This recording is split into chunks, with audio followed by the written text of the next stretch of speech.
Santa here. You know, the true spirit of Christmas is giving, and my friend Danny McGee knows that very well. His annual toy run with the Agape Projects helps bring joy to children who need it most. But to reach this year's $80,000 goal, we need everyone's help. So grab your cocoa, hop online, and make your donation at theagapeprojects.org. Together, let's fill hearts and stockings with love. Hey everyone, it's Rich Bennett. Can you believe it? The show is turning 10 this year. I am so grateful for each and every one of you who've tuned in, shared an episode, or even joined the conversation over the years. You're the reason that this podcast has grown into what it is today. Together, we've shared laughs, tears, and moments that truly matter. So I want to thank you for being part of this journey. Let's make the next 10 years even better. Coming to you from the Freedom Federal Credit Union Studios, Harford County Living presents Conversations with Rich Bennett. Slow pitch It's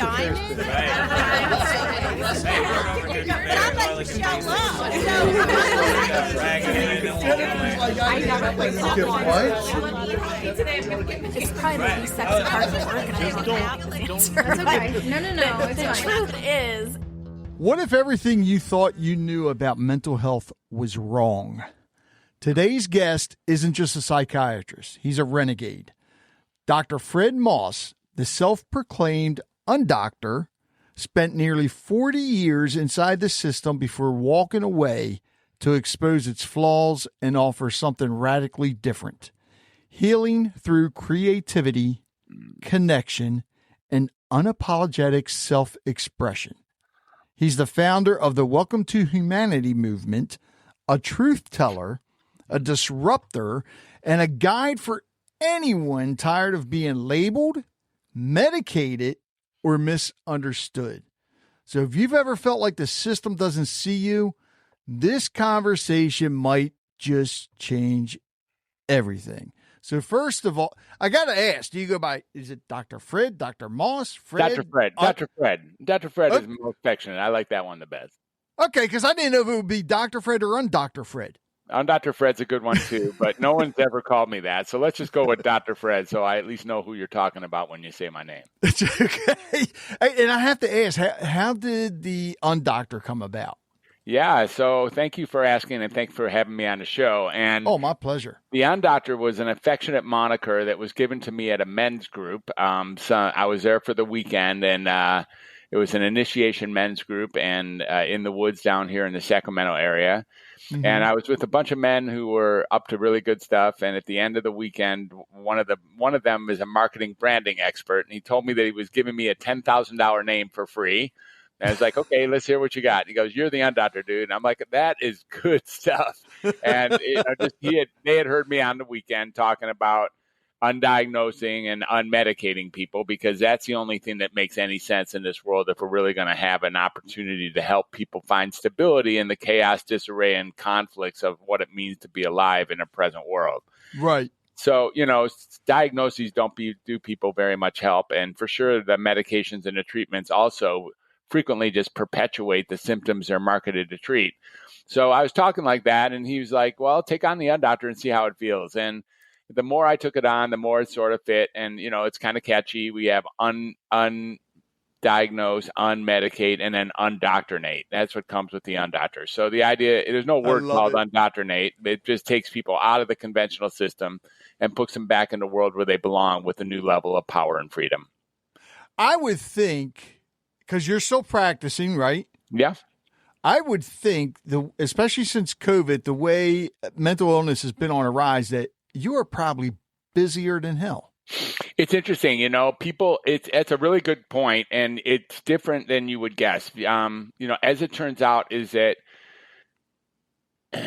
psychiatry as a field has been pretty busy for the last 5 years, no doubt about it. But most people don't want to be undiagnosed. Most people really, or a lot of people, they don't want to actually lose their diagnosis because it serves a maximum purpose for them, What they notice is that when they're diagnosed, they can say, people don't come to a psychiatrist to find out if there's something wrong with them. Mm-hmm. People come to a psychiatrist to find out what's wrong with them. They already know that there's something wrong with them. That's how they got to my door. So people who come to a psychiatrist don't want to leave without a diagnosis. They don't want to really necessarily get better. They want to be given a label that allows them to say, hey, that wasn't me. That was my depression. That wasn't me. That was my ADHD. That wasn't me. That was my social phobia. That wasn't me. I'm on the spectrum. That wasn't me. I got PTSD. That wasn't me. I've got bipolar, etc. So my business per se, people would only want to come with me if, in fact, they want to leave the psychiatric system. If they want to, find a way to find their own container inside of themselves. If they want to find a way to walk through the world with the power that we've all been given. And Lord knows it's a difficult world to deal with these days. There's a lot of challenges, a lot of obstacles, a lot of hurdles, a lot of chaos, a lot of disarray. And, when we have all these things, the average person who's coming to a psychiatrist doesn't want to hear that he doesn't need medicine or that he doesn't have a diagnosis. Not naturally anyways. Right. This is the only subspecialty in all of medicine that if you tell somebody that they're okay, they get pissed. Why is that? Well, because look, life is hard, right? And I don't know about you, but it's only 7:15 in the morning this morning, and I've already made a handful of mistakes, right? And if you look at it that way, if I have to take responsibility for those mistakes, that's a tough world, If I can say that's not me, that's my bipolar. That's not me, that's my ADHD.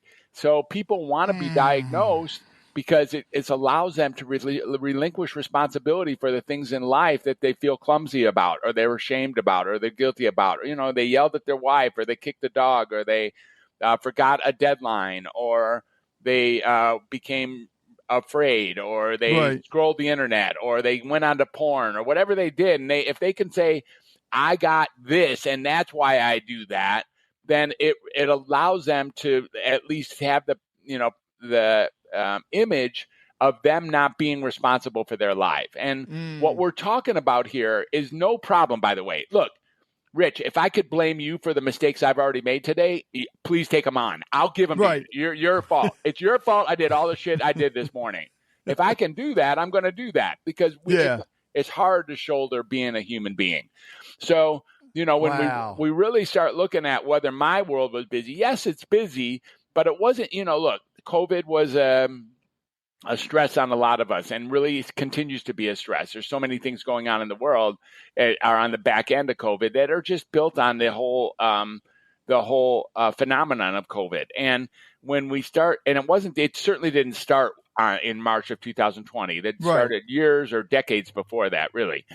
But yes, mental illness or the concern about being mentally ill went up through the roof during those 5 years. But that doesn't mean that mental illness went up. What went up is that people started feeling like there was something wrong with them more, more. So if you feel like something's wrong with you, that's when you come to a psychiatrist and you get that diagnosis. And the other thing to really get about feeling that there's something wrong with you is that everybody, I'm talking everybody, if they look in the mirror, thinks that there's something wrong with them. In fact, one could say that if you think there's something wrong with you, that's a good sign that you're normal. Because we all think there's something wrong with us, And nobody's perfect. And look, we're just there's no roadmap. There's no template. There's no recipe book. Being a human is tough stuff, man. It's been tough stuff since the beginning of time. It remains tough. And, we all, because we compare our insides to other people's outsides, we all have the illusion that there's something wrong with us and that we need to go see a doctor. We need to get diagnosis. We need to get some medication, whatever we think. Are you seeing a problem with people, I guess you could say, self-diagnosing themselves? Well, I would have to say that 100% of people who have a diagnosis self-diagnose themselves. Look, if I call you an elephant, you get to choose whether or not you're an elephant. Right. Hey, wait. All right, Dr. Fred, I've lost a lot of weight. Come on now. Yeah, I mean, look, here's the thing about that. Let's take this elephant one step further. Let's say you come to my office, and we'll back off from the elephant, but let's say you come to my office as a human being and you start telling me that you got some problems. You got gray skin, you got a big nose, you're overweight, you love peanuts, you drink too much water, and you're a mess in a china shop. Let's just say that you got that going on. Now, I love go the way you explained that. Right. Let's just say you have that symptom, and I'm a doctor. I go into my book. I'm like, oh, dude, you're an elephant. And you're like, that explains everything. I'm an elephant. And you know what happens? This is the next thing that happens, Rich, is you walk out of my office, and you're looking for circuses and chains. Oh, jeez. Because you're an elephant now. Yeah. You're an elephant. You know yourself as an elephant. What does an elephant need? An elephant needs circuses. They need chains, and you're looking for that now. And you're out there sure that you're an elephant. Why? Because me, as an authority, has given you that label. Right. And now you go home and you're like, you tell your brother, hey, dude, I figured out what's wrong with me. What's wrong with you? I'm an elephant. He goes, I don't think so. He's like, no, I am an elephant. Dr. Fred told me I was an elephant. He's like, well, I don't think you're an elephant. And you know what you start thinking about your brother? He's just wrong. He doesn't know yet. Right. He doesn't know yet. He doesn't understand the whole existence as an elephant. He doesn't understand the whole concept of an elephant. So you start worrying about him because he's in the same family as you. So little does he know, he probably has some elephant in him too, but he doesn't know yet, you know? And then people start treating you like an elephant because you treat yourself as an elephant. And now you walk around with a confirmed diagnosis. And guess who made that diagnosis? You. You did, yeah. Who cares what I call you? In the end, every diagnosis, every mental health diagnosis that you took on for yourself. Just because somebody with a degree or somebody with some experience told you had X, Y, or Z certainly doesn't mean you have X, Y, or Z until you take it on for yourself. Right. So in the world of self-diagnosing, I would say 100% of psychiatric diagnoses ultimately are self-diagnosed. As long as you agree that you have it, you know. Right. And the reason I bring that up, because I've talked to people, people that are very close, friends and all that. And out of the blue, we're talking and they're like, oh yeah, my OCD is kicking up. Exactly. Like, wait a minute, what? Exactly. But yet have never been to a doctor to find out. Exactly. And my thing is, I say, look, how do you know you have it? Well, I looked at everything on the internet and it's clear that I have it. Yeah. Okay. Well, again, if you have gray skin, big ears, you come back and you tell the doctor, I got big ears and a good memory too. And they say, you know what? You're elephant type 2 now. And, that's how it works. It's like, you got a special case, man. We only see this case 1 in 1,000. You're like, yeah. God. Because we talk about mental health on here a lot, and it's just, it blows me away because my biggest thing is I want to talk about medication here. Yeah. It seems like everybody just wants a prescription to help with it. And to me, my take on that is, because I got to be in severe tears before I even pop a Motrin. Mm-hmm. But you see a lot of medications, they have the side effects for something that is supposed to be treating. But yet I see other people that could have the same problem and never take any medication because whether they're doing with the tapping, whether they're doing, something holistic, meditating or whatever, that seems to help. Yeah. What is your take on medication when it comes to a lot of this stuff? So the medications are not designed to heal you. That's for sure. Nobody even pretends that they're designed to heal you. The industry doesn't even suggest that it's designed to heal you. The industry suggests that the medications are there to contain you or perhaps slow down the deterioration that was going to happen anyways. That's the best you can hope for with that stuff. Like a Band-Aid. No, I wish it was like a Band-Aid, Rich. It's like a Band-Aid with a razor blade embedded in it, dude. Oh, gee. Oh, shit. Yeah. Damn. I wish it was a Band-Aid. I wouldn't be here. Right. It's no big thing. If it was a Band-Aid, I'm down. It's not a Band-Aid. It's a Band-Aid with a razor blade in it. And how does a Band-Aid with a razor blade in it? Let's look at it. Let's say you got a little cut on your hand and you put a Band-Aid and you didn't even know it had a razor blade in it. You put a Band-Aid on and for a moment the thing starts bleeding. And then a few days later it starts oozing out the sides of the Band-Aid. And when it starts oozing out the side of the Band-Aid, you assume that your cut got worse. You don't assume that the Band-Aid caused it. And what happens then is once it starts oozing out the sides, you only have 3 choices if you're going to be a competent, healer. And that would be to add, increase, or change that Band-Aid? Are you going to add Right. another Band-Aid? Are you going to increase the size of that Band-Aid? Or are you going to change to a different type of Band-Aid? No one's going to ever think that what's causing that cut to get worse is actually the Band-Aid. And what I'm suggesting here is that these medications actually cause and secure, and they perpetuate and induce and in fact create the symptoms they're marketed to treat. Now, that's a very, very cool business model, Rich. That's a very cool business model. It's going to work really nicely. If you can create a product that actually creates a need to buy that product, dude, you're going to rock and roll. You're going to rock and roll. And that's exactly what's happening inside of that industry. That industry is creating a multi-billion-dollar profit margin every single day. Now, look, I don't blame the pharmacological industry. If I would have created a product that can make me multi-billions of dollars a day and that people are just buying it, line up across the street every single morning before the place even opens up so that they can go get some, I'm down with that. Like, me and you should create that product. We can go live in the hills. That'd be great. So it's not the pharmacy industry. We all want to blame on the industry. Let's face it. It's not the pharmacy industry, and it's not the doctor. This is where we're establishing already, Rich. Good job. It's not the doctor who told you that was something wrong with you whose fault it is either. In the end, it's on you. Right. If you really are going to walk around thinking there's something deadly wrong with you, and you're going to take whatever they give you to deal with that, even if it makes you worse, that, my friend, is on you. And it's up to you to start looking at maybe, just maybe, there's nothing wrong with you in the first place. We don't have a recipe book. And just because you have funny thoughts, or just because you're deadly afraid, or just because you're anxious in a crowd, or just because you're not meeting your deadlines, or just because you're sad for the future, or just because you have, fast moving thoughts, or you have shiny object syndrome, or you are awkward in a crowd, does not mean there's anything wrong with you. That's called humanity, and that's what humanity is about. And you know what? If you want to have something wrong with you, then declare yourself with something wrong with you. Go to a doctor. You'll get the stamp of approval.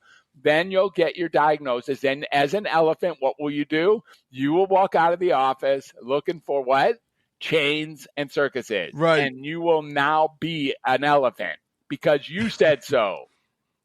All right. So with your clients, what is it that you actually do? That's a really great question. Let's really talk about it. We're up to the assumption that if you really need help, you should go to a professional. And if you go to a professional, they give you DBT or CBT or psychotherapy, or they give you EMDR, or they give you medication, or they give you some sort of counseling. And they wonder, what can you do? Here's the deal, dude. If you really want to get better, the way to get better, the most powerful medicine that we've ever had in our life in the history of time is connecting with another person.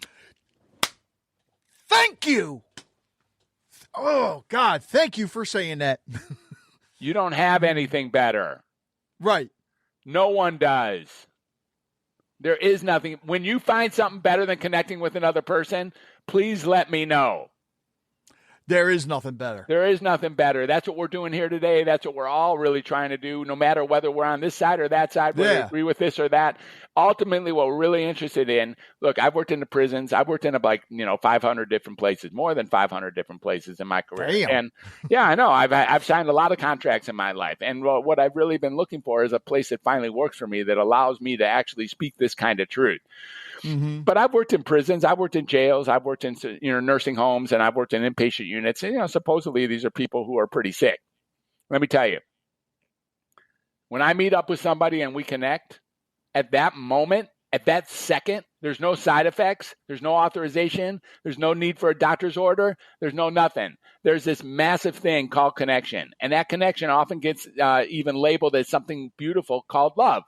Like when we're actually connecting with someone, you get that surge, wow, this guy gets me, or wow, I feel gotten, or wow, I get this person. When that happens, the spark of healing takes place at that second. I don't care if you're a lifer. I don't care if you're deeply inside of the inpatient unit. I don't care who you are in the world. If I'm able to connect with you in such a way that you feel like you've been gotten, boom, right then, instantaneous, no side effects, nothing like that. We just get connection. And in that world, that's really what we're looking for. But there's so much isolation these days. There's so much, people are afraid to actually speak their true voice. I wrote a book called Find Your True Voice, which helps you speak your true voice. And, people are afraid of speaking their true voice. They're afraid that they might be thrown off the island, or they might be disregarded, or cause a mess of their own. So They say things that they don't even mean. Rich, let's take a second and look at what I just said. They say things they don't even mean. They say things that even they don't believe. Where have we come to, Rich? What is that about? That people are actually spitting stuff out of their mouth that even they don't believe. They don't believe, or they don't even have a first clue about it. It's like that. It's amazing what people will do in order to stay inside of their tribe. Yeah. And what we're really looking for, we've learned over time, and it's been years, and if we're born in the United States, we really understand this, but most countries have a version of this. If we've been pretending to be somebody that we're not in order to protect the person that we are, and we've been doing that from when we were a little kid, I know for me, I was a precocious child. I had two brothers that were 10 and 14 years older than me when I was born. And I just went into school. I already knew a little bit about math, and a little bit about writing, a little bit about sex and drugs and rock and roll. I knew a little bit, right? And when I got to school, I was very talkative. There's no elementary school teacher who ever forgot having Fred as a student. I'm pretty sure about that.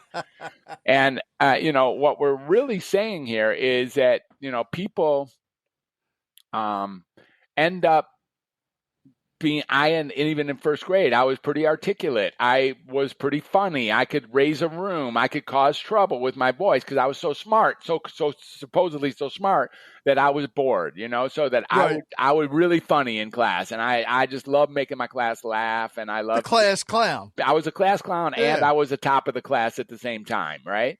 And so what I was told in the first grade, and pretty much every single grade and every single day later, was something like, sit down, be quiet, and do what I do, and do it the way I do it. In other words, teaching me how to be someone different than I was. And that's where I learned how to be someone different than I was in order to protect the person that I am. Now, that crack in the cement grew over time. It grew over time, and no one ever went back to repair it. So over the years, we've all learned how to be somebody that we're not in order to protect the person that we are, because we don't want to be thrown off the island. So because of that, we step into pretending who we are, and we start saying things that we don't mean, or we start not saying things when we know we should. And as Henry David Thoreau so brilliantly said, the mass of men go through life in quiet desperation and then go to their graves with their song still in them. And between me and you, I don't really know a more tragic situation than going all the way through life and having nobody ever actually get to know you. Yeah, I would not want that. No, of course not. Yet in some way, we're all doing that. People, that's when I'm with my wife, I'm like, what's the problem between me and my wife? Okay, well, maybe I'm not loving her enough, or maybe I'm not showing her my real self, or maybe I'm not being vulnerable, or maybe I'm not telling her how important she is to me, or maybe I'm not appreciating or adoring her as much. That's the same thing. I'm afraid. I don't want to go out on a limb, because who knows, maybe it won't work out. And so we all learned how to be someone different than we were in order to protect the person we are. And that's why we want to learn how to speak our true voice. Why do we want to learn how to speak our true voice? Because when we speak our true voice, we can be heard for who we really are. And if we can be heard for who we are, we can create a space for the other person to start speaking who they really are. You've had this experience where you open up and you start talking to somebody. Maybe you start emptying your heart a little bit. Mm-hmm. And that person who doesn't typically open their heart starts opening their heart because you did. Yes. And you're able to connect at a very high level, like a resonating frequency of a tuning fork called humanity. And right there, that's the conditions that allow for that human connection at the highest level, which is often stated as love in many cases. Why do you think it's so hard for a lot of people to find their true voice? Well, that's a good question. I mean, we really are terrified. We're really terrified that we're going to lose our connection with the rest of our people. And so when we, we're afraid that I know you might have some thoughts that you should keep in secret. Maybe it's about some of the world events, or maybe it's about, how you think about this, or what you saw there, or, stuff that you in your heart of hearts is true for you. It's true for you, but you already know that if you bring that up in that crowd, it's possible that you're going to ruffle some feathers. So you don't do that. You don't bring your true voice. Instead, you actually become who you think they want you to be in order to be in that crowd. Now, let's really look at this. What's the either way? Look, that's the most ludicrous, preposterous, absurd thing that you could possibly do is to pretend to be somebody else. You get that? But people do it. Everyone does it at some level. We're all doing it. It is the most absurd thing that a human does, right? And so, not only why is it preposterous? Because it doesn't work. So either way, you're going to be dismissed. Either way, you're going to be hated. Either way, they're just going to either hate you for who you really are or hate you for who you're pretending to be. Either way, you're going to lose people. Either way, not everybody's going to appreciate you. So it doesn't even protect you, and it's so much effort. Oh, my God. When I'm trying to be somebody that I'm not in order to stay in a crowd, I got to remember who I said what to in all of this. I got to keep my story straight because I said that to him and maybe he knows her. And if he said that to her, then I probably should say this to her because in order for me to be with her and to make her think that I'm a consistent, normal human being, I got to memorize everything I've said and who I said it to. Oh. And we spend our whole time spinning our wheels in this area, dude. Hey, no wonder people get headaches all the time. Exactly, man. Exactly. For real. All right. Because the connection, I'm 110% with you on that. Yeah. But how can you help people that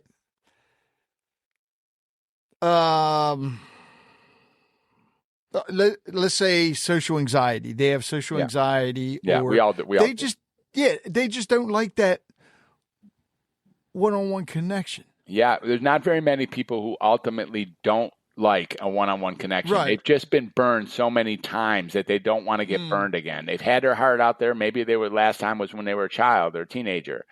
And it hurts to be rejected. It hurts to be abandoned. So these people pretend that they don't like social connection, but they do like social connection. It just has failed them so repetitively over their life that they've had the pain and they're like, you know what? I'm not doing this. Right. You know what? I don't trust you. I don't trust them. I don't trust anybody. And I'm not going to do that. I'm not going to try to create a social connection. Ultimately, we all require social connection. That's how we get through the world. And, even if you're a monk living inside of a cave, ultimately, you're looking for some form of social connection. And what I'm saying about that is once you start taking these medicines and once you take on the diagnosis, let's say you inadvertently threw out this whole diagnosis thing called social anxiety, which has a beautiful history in its own right, by the way, but we'll go there another day maybe. And that is once you declare yourself with social anxiety, dude, you're like an elephant looking for a circus in chains. You feel like, oh, I got a condition here. I got this thing called social anxiety. You can't expect me to function normally inside of a social setting. Why? Because I got social anxiety. I got this condition that separates me from you. I got something called social anxiety. And then we start taking the medicines. And what do they think the medicines do? The medicines actually cause anxiety in social settings. So now, what a beautiful setup this is. Rich, we're back to that beautiful industry that created the multi-billion-dollar profit margin every day. Like if the medicines can create that problem, now you actually do have social anxiety because you think you're taking something that's helping you that's actually creating social anxiety. And now you think you have social anxiety because you switch the horse and the cart. And because you think you have social anxiety, you do. Because who diagnosed you? You did. You did. Yeah. And when you now declare yourself as having social anxiety, you do. I don't know. I think people just need to get out there and, well, first of all, if they have any problems, they need to get in touch with you. But the connection part is just, it's key. It's everything, man. Granted, you may butt heads with some people. Sure. But like you said, use your true voice. Be your true self. Yeah, be authentic. Be genuine. If you can do that. Yeah. And so how do we do that? You asked this question earlier. So one of the ways to do that You have to do it incrementally because this stuff has really grown over time. You know, if we're going to go back to, I learned it with Miss Monroe in the first grade when she'd tell me, she'd laugh so hard at everything I said, and then she'd tell me to sit down and shut up, you know. And all right, wait a minute, hold up. There ain't no way in hell you remember your first grade teacher's name. Her name was Miss Monroe for sure. Damn, I can't remember mine. Yeah, I know. I somehow made it my business to remember all 7 of my elementary school. I had Miss Rosenau for kindergarten. I had Miss Monroe for first grade. In second grade, I had Miss Lynn. In third grade, I had Miss Aiken. In fourth grade, I had Miss Brandow. In fifth grade, I had Mr. Klein. And in sixth grade, I had Mr. Estabrook. That was my teachers for sure. Wow. Yeah. I only remember a few of mine. Well, God. You know, look, I don't know. It's not that big of a deal. And at the same time, you know, if we look at Miss Monroe and we look at her telling me to just sit down and be quiet, yeah. You know, that's what we're really saying here is that's when we learned, I kind of got off track here, but that's when we learned to start, you know, being different than who we were. Mm-hmm. And when we start being different than who we are and start being told to, you know, sit down and be quiet, that's when we take on a second personality. And that second personality is not a genuine personality. It's not an authentic personality. It's not a core personality. It's something that it's actually put in place so that we can survive and get green check marks instead of red X's on our papers. Right. Yeah. Huh. Creativity. Yeah. Because you talk about creativity as a healing force. Can you talk about that a little bit? Because I'm 100%. I haven't even heard what you're going to say yet, but I have a funny feeling I'm with you on this. I think so too. And here's how it goes. So creativity, you know, I wrote a book called The Creative 8, Healing Through Creativity and Self-Expression. And we look at creativity. One of the things I've noticed, you know, I've had over 30,000 patients and, you know, I've worked, I don't know, like I said, over 500 jobs. I've been in the field for 46 years now. You know, I've been a psychiatrist for about 36 years. I was in as a child care worker for a state mental hospital for adolescent boys for 10 years before that. Oh, wow. And that's where I really learned most of what I'm talking about here, to be honest. I mean, it's the same stuff, right? And then we look at creativity, we look at art, music, dancing, singing, drama, cooking, writing, gardening, photography, cleaning are two others that got added on. What I notice is that when we're being creative, we take a pen out and we put it on paper, or we take a paintbrush out and put it on canvas, or we play a guitar, we play a harmonica, or we tap the side of our table with music, or we start singing, you know, when we sing inside the car, or sing inside the shower, or when we do some drama, or when we cook, which is also a creative activity, or when we dance, even if we close our door in our room and actually just spin around and do whatever kind of dancing we do. During that time, all our sense of being deficient or defective or afflicted goes away. Mm-hmm. Like, you know, while we're doing that, there's relief that takes place, and all these concerns, all this discomfort that comes with being a human, it actually disappears, or at least gets diminished significantly. Right. What that says to me is that when you're done doing that stuff, you have a choice. Do you want to go right back to feeling miserable like you did before you started? Or do you want to go from where you are at the end of playing that harmonica and actually step into a world that really works? That's one of your possibilities. You are not stuck to being the dude who brought you to right now. You just aren't. You just aren't. And you have been released while you're being creative. You have been released. There's been a massive diminishment, if not a disappearance, of your symptoms. And at that moment, when you're done tapping on the side of the table with your you know, spoon and fork, you can actually walk into a freedom that's waiting for you right there. That doesn't mean, shit, here comes my depression again. I guess I'm depressed.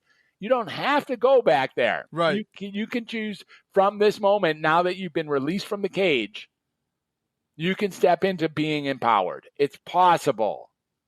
Mm-hmm. But people really are drawn, you know, they're really drawn to the misery and the disempowerment of having a psychiatric diagnosis, and or one sort or another.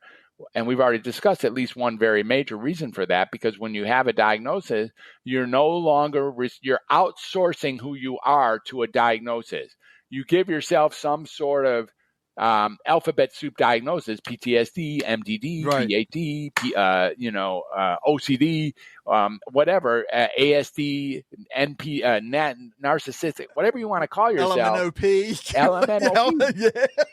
And Yeah, you're right. You give yourself that diagnosis, and now you have a reason for doing what you're doing that isn't you. You get to outsource your own personality inside of these very bizarre, very nebulous, very arbitrary diagnoses that have, frankly, most of them been made up in the last 40 years, made up from nothing. Thank you for saying that, because I have always believed that. That's true. Just made up. Something else I've noticed, and I want your take on this, especially with, I guess, the younger generation. For some reason, I see a lot of them, they think it's cool to either be depressed or have anxiety or, PTSD or whatever. Yeah.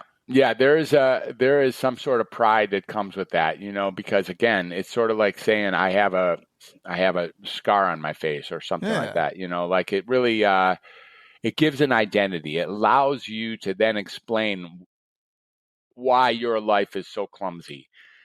And by the way, I don't know you that well, but I can tell you for sure your life is clumsy. Why do I know that? Because all of our lives are clumsy, man. We don't have a recipe book. We don't have a template. We don't have an instruction manual. Life is clumsy. Yep. You don't know what you're doing. Neither do I. You don't have a clue, dude, and neither do I. You don't believe what you believe is true may or may not be true. So what? Right. So what, man? That's called humanity. Let's just face the real truth here. That's just called humanity. Wow. Okay. I could sit here and talk to you for hours. I'm serious. And I guess mainly because I work with kids a lot, and having kids of my own, and even adults. Yeah.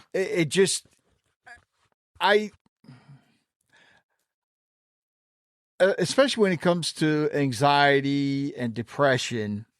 And one of my first things I always people actually think they know what they're saying when they use those two words. That's hilarious too. Oh, explain that.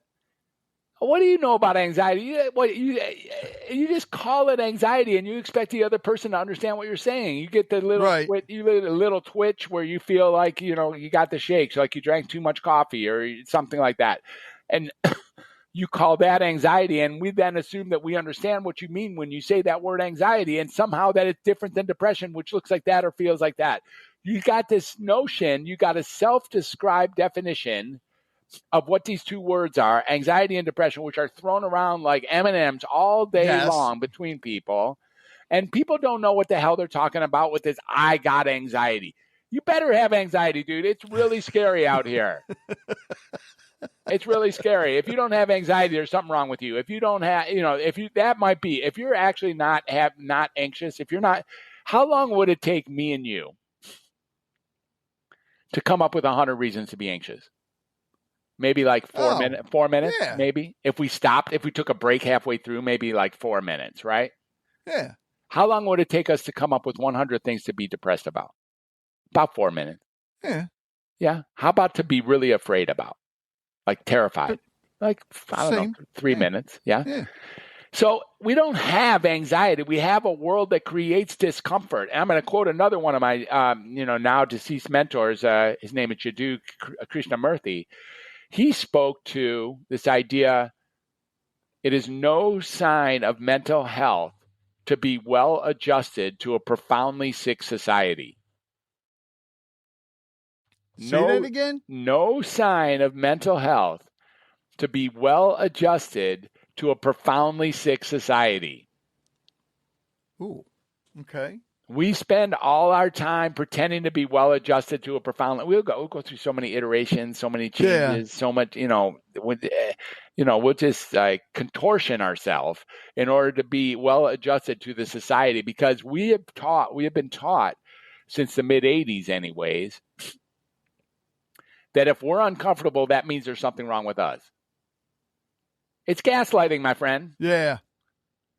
If you're uncomfortable, it's because you're human. You should be uncomfortable. There's some very uncomfortable things going on in the world.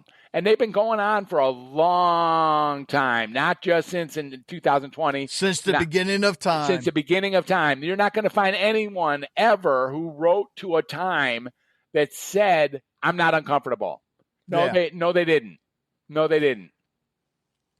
That's one of the things that cracks me up. A lot of times you hear people say, "Oh my God, what I can't even think of the phrase that they usually say, or it's definitely a negative phrase, like what is happening to our place? Things have been happening all the time. All the time. The only problem, the only difference is now you have the 24/7 TV, you have social media, so you're seeing and hearing it all the time. Let's take a look at this. Let's take another look as we're digging in here, because I think this is really important. Mm-hmm.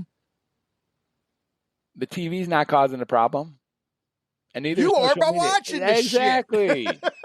And letting it just ruin your brain. Yes, exactly right. And it's very addicting. They've worked hard at it. I'm addicted to my phone just as bad as anybody else. And I don't have a TV, thank goodness. I used to watch a lot of TV, you ain't missing nothing. I'm not missing anything, that's for sure. And but it's not the TV's fault, and it's not the internet's fault. It's not my cell phone's fault. It's not Facebook's fault. It's not. No. They're just things. Mm-hmm. You choose whether or not you want to go down the belly of the beast into Facebook. You tell me whether that's going to work for you. If that's going to work for you, if that's going to create a life that's better for you, by all means, more power to you. Please spend all your time in Facebook. Yeah. But if that stuff is messing with your inners and, turning you inside out, making you incapable of communicating directly with other humans, that's a pretty big price to pay. Well, how do you get people to stop doing that? That's really a good question, too. So, once you start doing it, it's really compelling, and they put the thing at the right weight, they've done. Look, billions and billions of dollars and hours have been put into science behind this shit. Oh yeah, very real science, and so and then they make you sort of depend on it just to get through the day, and so now you have to text, you have to email, you have to watch this, you have to see that, you have to go to YouTube, you have to go to, you have to to go to AI or go check out something on Google or find somebody's address. And, there are techniques for getting off of an internet we'll call it a dependency or addiction. And it's very similar, very, very similar to the techniques that have worked up until now with becoming less dependent on drugs, alcohol, sex, and, stuff like that, which is, really stepping into, we came to believe that a power greater than ourselves could restore us to sanity, or this idea that we admitted we were powerless over X and that our life had become unmanageable, which are the first two steps, of course. And I think one of the other things that would help people, like me, I don't even watch the news or anything anymore. Good. Do I have a TV? Yeah. A lot of times I'll love to watch funny stuff. Like, I'm old school. I like to go back and watch the Carol Burnett show and watch Tim Conway make everybody laugh. Yeah, good. That's good. But the thing is, you said it in the beginning.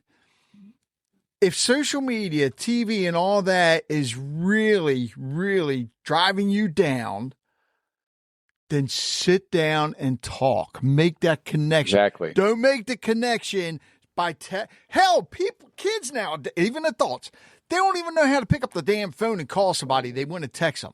Exactly. And, let's keep in mind that we think the damn phone is a good connection, and the damn phone still is dependent on technology. If you really want to connect with somebody, go be with them. Yes. For real. I mean, one of the things I love doing, and it's funny because my daughter, my wife would be like, "Oh, out there having your powwow." Our neighbors, I'll go out, we sit there and talk. Yeah, it's great.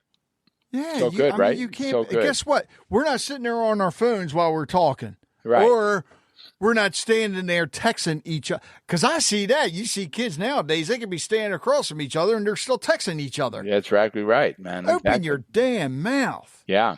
God, I'm sorry. I better get off my soapbox. No, you're right, man. Exactly right. And the truth is that, that's where the real human connection happens is, when I tell about those stories in the prison or in the nursing home or, they don't happen on television. They happen when I'm standing right there next to that inmate or next to that resident and just, able to hear, able to listen, being deeply curious about what's going on in that other person's world. Yeah. It does take a little bit of that. One of the things I did want to ask you, What is your take on the idea that some people are overtreated but underheard? Overtreated and underheard. Overtreated, what do you mean by that? No, overtreated but underheard. In other words, like, it's a lot of people will go to the going back to the medication. Yeah. But they're not, they're being, I guess you could say, overtreated with the medication. I see what you're saying. Okay. But they're not, like, their doctor or whatever's not listening to them. Look, you can't teach that in school. And here's the good thing about the Undoctor. So one of the beautiful things, I have this program now called undoctorreset.com, and I'm inviting people to take a look at that. So Undoctor Reset is a way of really finding your way through this whole mess and getting yourself off of medications and off of the diagnoses. And it's a pretty cool program I'm building.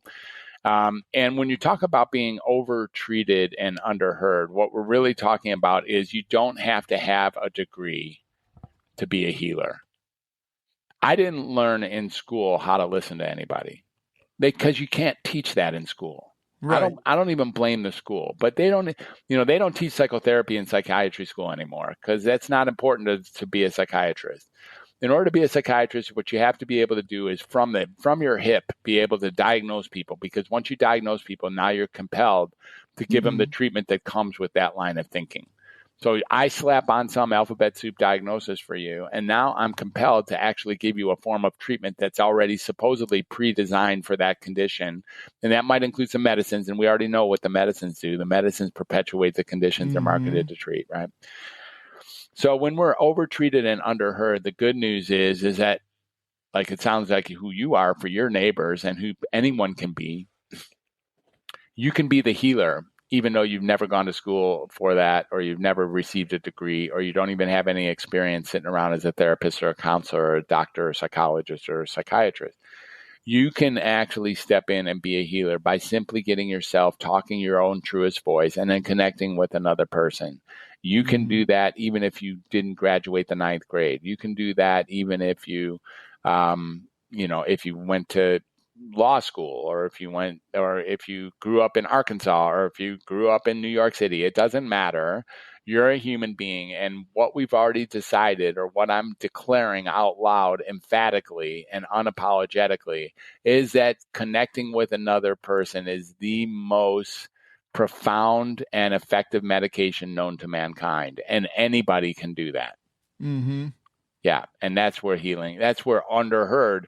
If a doctor, you almost can't blame a doctor. In some ways, a doctor's got 10 minutes to start taking responsibility for your life. That's a really odd part of what being a doctor is. I thought about this last night, and so it's come around here today. Under what world does it that I am now responsible for how you manage your life? I want to know, if I see you as a doctor and then next week you throw a hand grenade into McDonald's, how the hell is that even close to my responsibility? It's not. But it is. You see, I can get sued for that. I take responsibility as that psychiatrist for having not been able to preconceive the notion that you were dangerous enough to throw a hand grenade into McDonald's. Now, you throw a hand grenade into McDonald's 1 week or 2 weeks after seeing me, and let's say I took you off of medicine, or I gave you a funky diagnosis, or I didn't give you a diagnosis, or I reminded you of your mother dying, or whatever. Right. Now you're like, Dr. Moss said this, and then they come after the doctor as if the doctor is responsible for the future behavior of this patient after they leave the office. I can't be responsible for your behavior no matter what you do. No. And under zero moments that I'm responsible for your behavior, and even if you're with me. So, we really, it's pretty twisted the way it sits. But so ultimately, if we rise above it all, we have one thing that we can do that can really bring peace, not only for us, for freedom for us, and that is to get ourselves clean with who we know ourselves to be and create that space so that we, when we're connecting with another person, when we're conversing and communicate, can create that resonating harmonic relationship called a human connection that calls right at that moment for a catapulting leap into healing. Actually healing the conditions that didn't even exist in the first place.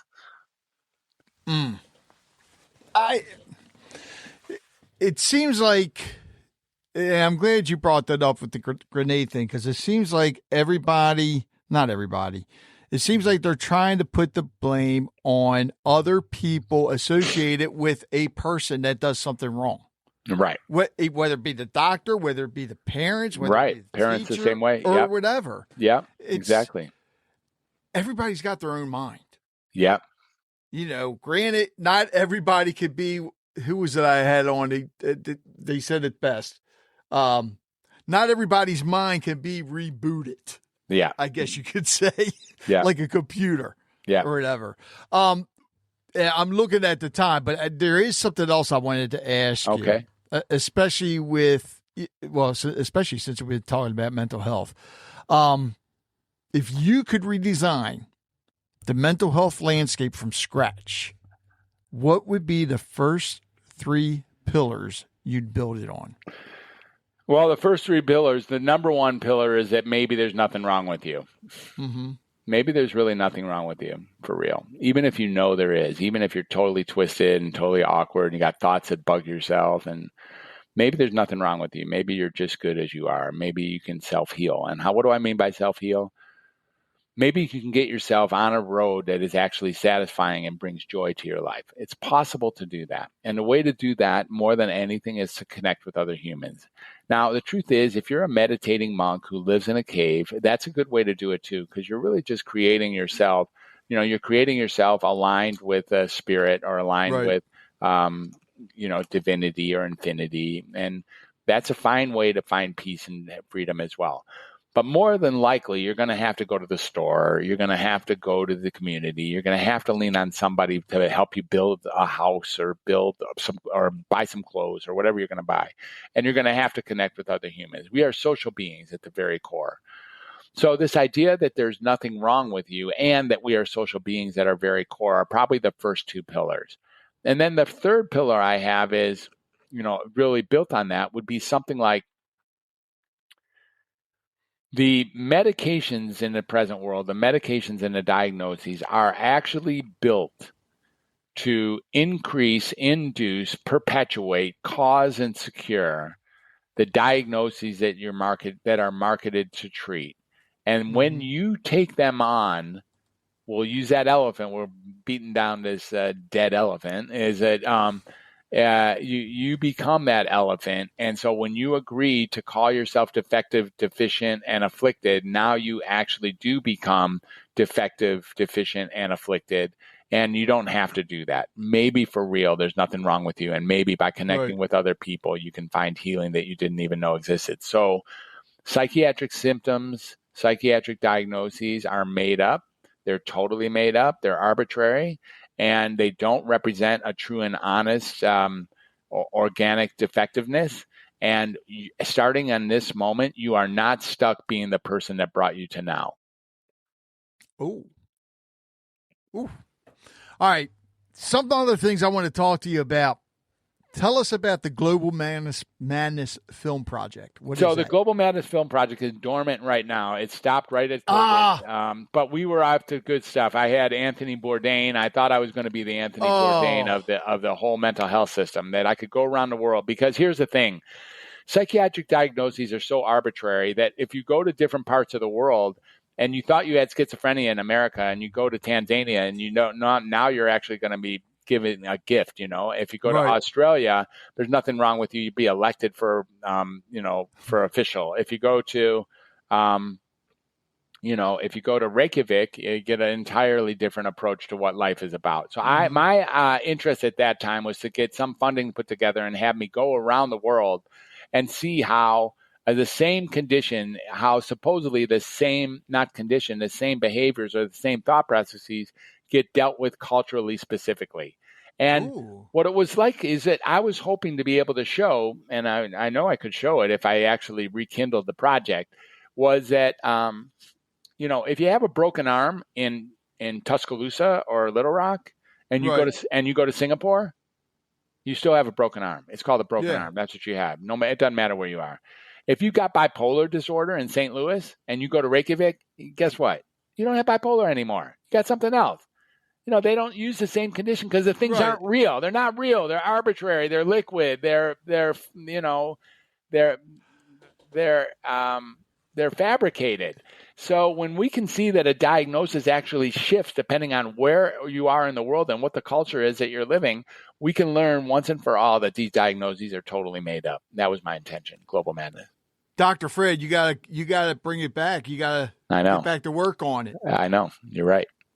And you're taking a break from your podcast as well, right?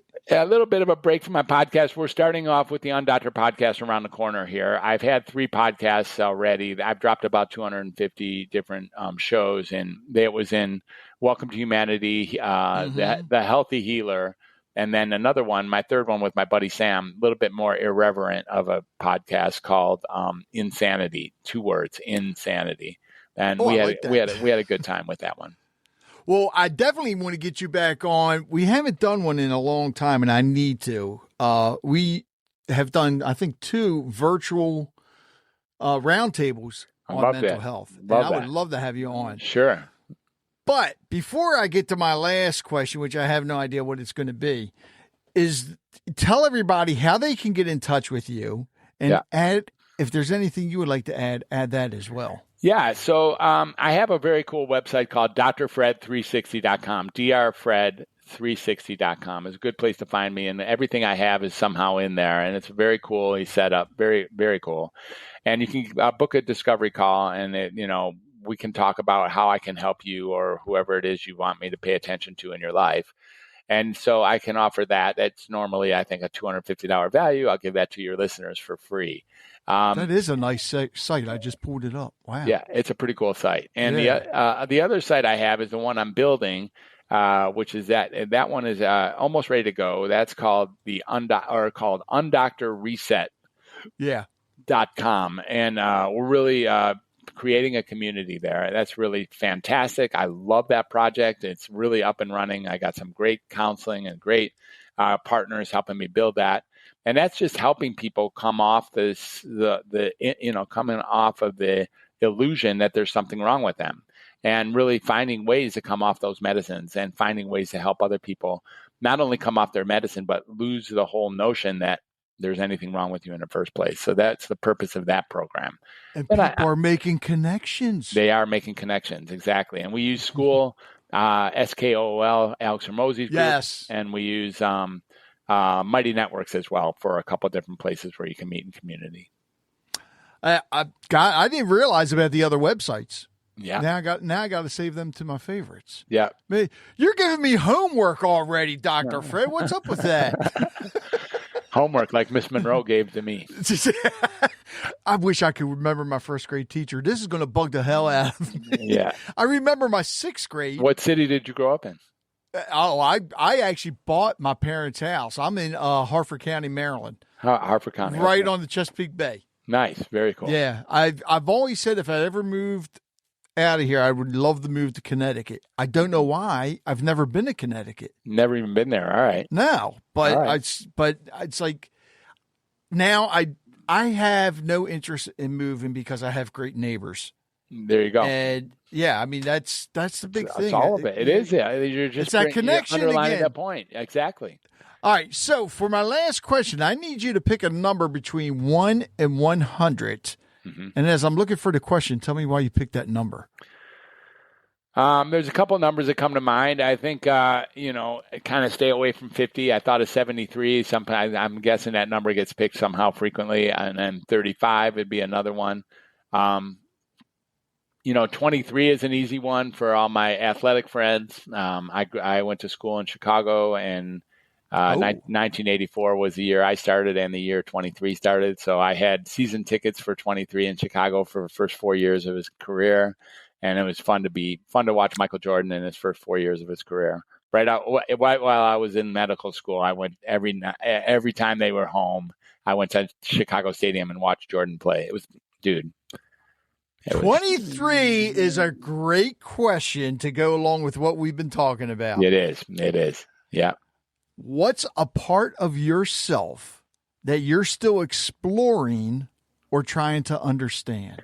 I think that part of myself is that even when I wake up in the morning, I wake up in some pain, and I wake up, not physical pain, but just fear and dissolved and purposeless and aimless. And there's some dread, and it seems like it's repetitive, and it's pretty painful. So just a few hours ago, I woke up, and I wish that I could relieve that, because it's just disturbing. And, by the time I get up and I do some stretching and I do some meditation, I take care of my 3 felines. I have these beautiful felines in my house. I got 3 of them. They are amazing. Step outside, get myself a cold shower, take my remedy. Right. Then I start feeling strong again. If I can be involved in a strong conversation in the morning like you and I just had, I can man up.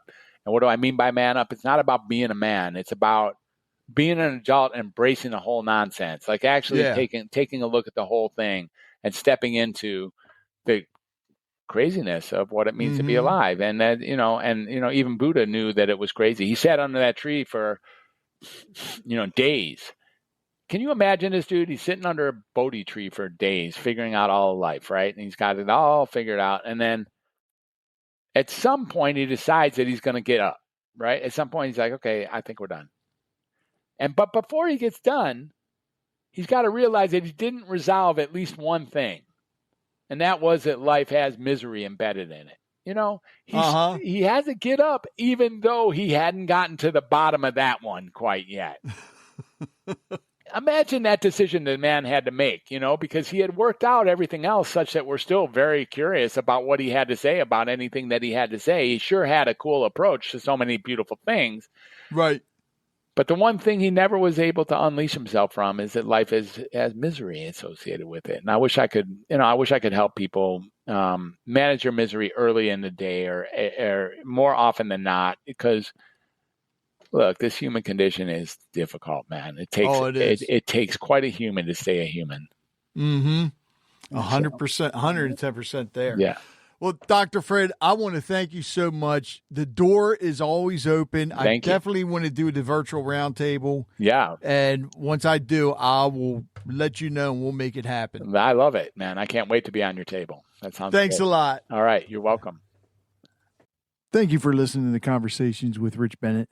I hope you enjoyed today's episode and learned something from it as I did. If you'd like to hear more conversations like this, be sure to subscribe to the podcast so you never miss an episode. And if you have a moment, I'd love it if you could leave a review. It helps us reach more listeners and share more incredible stories. Don't forget to connect with us on social media or visit our website at conversationswithrichbennett.com for updates, giveaways, and more. Until next time, take care, be kind, and keep the conversations going. It takes a lot to put a podcast together, and my sponsors help out a lot, but I also have some supporters that actually help me when it comes to the editing software, the hosting, and so forth. There's a lot that goes into putting this together. So I want to thank them, and if you can, please visit their websites, visit their businesses, support them however you can. So please visit the following. Full Circle Boards. Nobody does charcuterie like Full Circle Boards. Visit them at fullcircleboards.com. Sincerely Sawyer Photography. Live in the moment.